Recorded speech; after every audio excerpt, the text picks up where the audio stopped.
My name is Eleanor. I am 100 years old. If you've seen my earlier videos, you know I don't speak to impress anyone. I speak because at this age there's nothing left to prove. Today I want to tell you something that quietly shaped my entire life.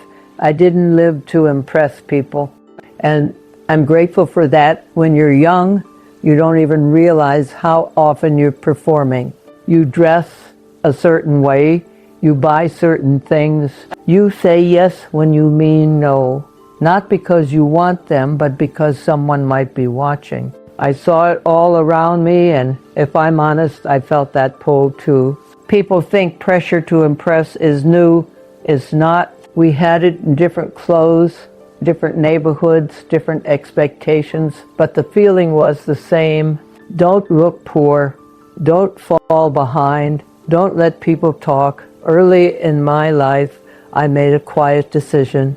I didn't announce it. We lived simply, same house for years, furniture that lasted decades, clothes that were comfortable, not impressive. Some people called it modest, some called it boring. I called it peaceful. I watched others chase appearances, new, better-looking lives. They were always upgrading, but they were also always tired. Comparison is expensive, not just in money, in energy. I learned that early. Every time you compare, you quietly tell yourself that your life isn't enough. And I refuse to believe that. I didn't decorate my life for visitors. I decorated it for the people who lived inside it. That made all the difference. There were moments when I could have shown off, moments when I could have stretched a little more just to look successful. I didn't, because I knew something most people learn too late.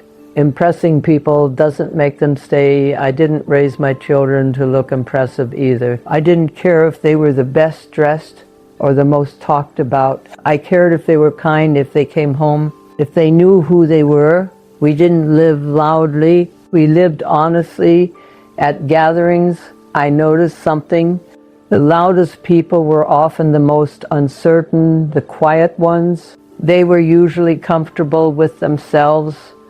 I wanted that kind of comfort. I didn't chase status, I chased stability, and stability gave me sleep. Now, at 100, I look around my life. No luxury, no applause, but approval disappears, trends change, people forget, but the life you live quietly stays with you. Here's what I want to tell you, gently. If you're constantly worried about how your life looks, you're not fully living it. You don't need to explain your choices. You don't need to compete. You don't need to prove that you're doing well.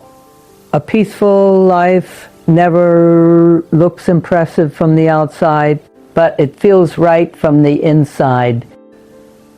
I'm 100 years old. I've seen people gain everything and still feel empty. I've seen people live simply and feel complete. The difference was never money, it was freedom. And freedom came when I stopped performing, when I stopped trying to be admired, when I stopped living for an audience. I didn't perform my life for others. I lived it. If you're younger than me, and you are, I hope you hear this.